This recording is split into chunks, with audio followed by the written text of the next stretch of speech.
Assalamu alaikum. Welcome to another Suhoor Bite. Today I have for you Hala Tashkandi, a Saudi journalist, first female Saudi journalist to cover Hajj. I know you mostly from the International Arabic Language Day interview article you did with Rami Nasser and myself about notarabic.com and isthatarabic.com.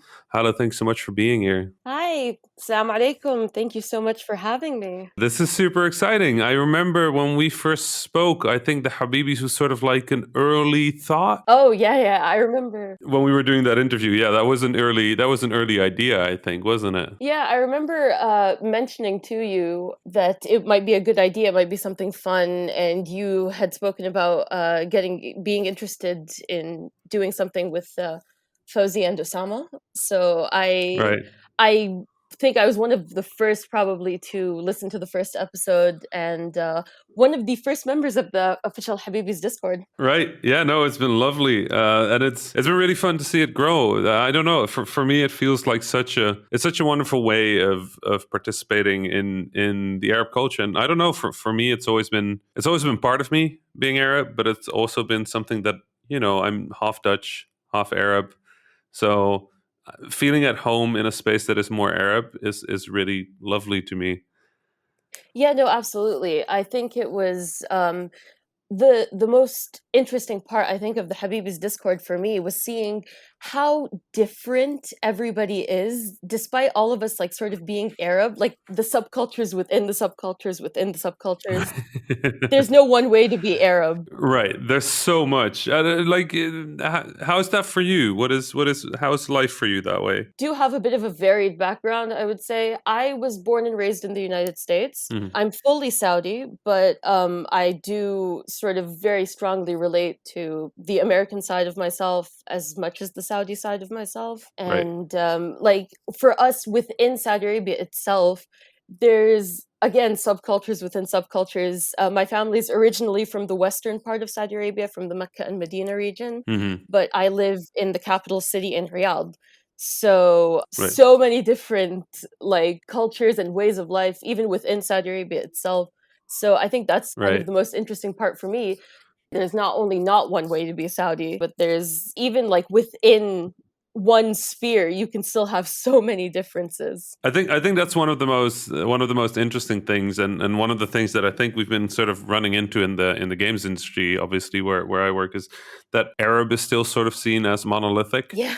Right, like there's the Arab experience, and I was like, there's really no such thing, and it's been bothering me for a while because obviously for a while I was the most visible Arabs in games, perhaps, and you kind of get the like, so what's it like to be Arab, and I'm like, I don't know, but it has been interesting sort of seeing that flourish, right? Like I feel like it's not quite an understanding yet, but there's a hint of understanding at this diversity of Arab presence and the diversity of Middle Eastern presence, the diversity of Muslim presence.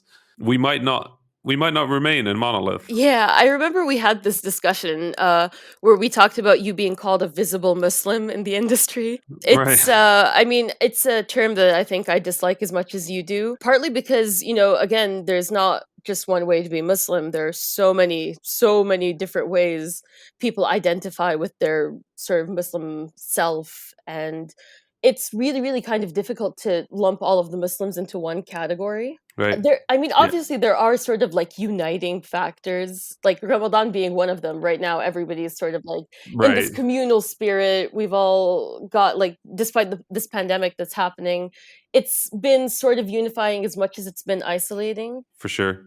The Habibis Discord has been really helpful in giving me a bit more of that cheer because last year I did Animal Crossing, where I did Iftar and Suhoor in Animal Crossing, but I haven't played that game for months, so it felt kind of weird. Yeah, no, absolutely. I think all of us kind of really fell into Animal Crossing pretty hard during the beginning of the pandemic, and that just kind of died after a while. Yeah. It lost some of the appeal, I think. But I do realize actually that I come from a place of immense privilege to be able to be in a place where Ramadan is so culturally celebrated.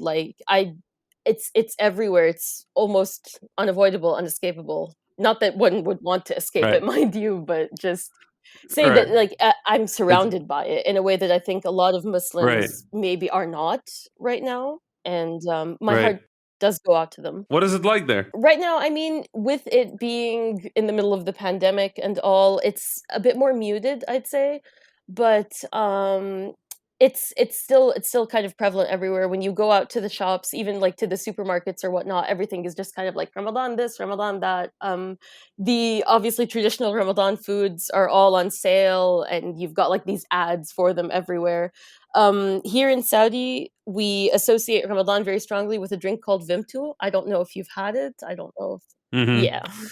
I've heard. I've not had it. I've heard of it. Yeah, Ramadan is, like, synonymous with Vimto at this point in Saudi Arabia, so you Right. see it everywhere. The ads for it are always very, Ramadan themed. When you're watching TV, when you're just even, like, driving down the street or something, it's like Ramadan everywhere. And, Right. I've been seeing, like, people on social media, my friends, my family posting pictures of their houses that are decorated. My mom did this beautiful, sort of decoration at home where she's got, like, the Ramadan, lanterns and just, like, the furnishings everywhere, just, like, oh, crescent Right. moons everywhere you look. The the lights, the blankets, the lanterns, the everything. The doily on the PlayStation. The doilies. The It's very doily. important to get the doilies. Oh, of course. For me, Ramadan has always been sort of a thing that I celebrate inwards and with my direct family and maybe with friends of the family. But as I traveled, it became a bit more communal because I would find myself in different places with different Muslims or get to meet Muslims on the road or in a mosque somewhere. The sort of, like, communal tables in the street and whatnot, we don't really do that in Saudi. We tend to celebrate, in our Mm, homes with, our families and our loved ones. It's a very family-centric month for us in Saudi, but I right. have always harbored that desire to do, like, a an iftar with strangers in Egypt, so Inshallah, inshallah. Hala, if people want to follow your work, if people want to see what you're up to, where can they find you? I am extremely active on Twitter. Some would say too active on Twitter. I think we have that in I would common. never say that. I would never say that because if I say that about you, I have to say it about myself. So Yeah, so we are both appropriately active on Twitter, let's say. exactly, Follow exactly. along with me. I have a lot of fun on Twitter. I'm sure you will too. It's Hala Tashkandi, Yes, right? sir. Okay, I'll put it in the show notes for everybody listening. Hala, thanks so much for being here, and thanks so much for chatting with me a bit. It was absolutely my pleasure. We'll see each other on Twitter. Inshallah. Take care. Assalamu alaikum, everyone.